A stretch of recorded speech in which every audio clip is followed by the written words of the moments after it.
咁就以後介紹呢個微型攝像頭。咁呢就有內置電同冇內置電版本嘅。咁呢就側邊呢度呢，用支針篤落去呢，就會有開機掣嘅。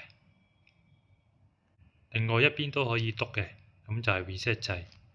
咁如果你係成功篤咗呢，咁就會有着燈。咁時間關係呢，我就插住電源試咗先啦。咁連接咗之後呢，咁就我哋呢就連接個內置熱點 TBAT 字頭嘅。咁如果佢要俾權限，佢哋所有權限都要俾佢啦。然後呢，我就打開呢個 APP YSX Lite。咁入到去呢，就已經可以即時睇到畫面嘅啦。咁大家可以見到實時畫面，非常簡單，歡迎大家選購。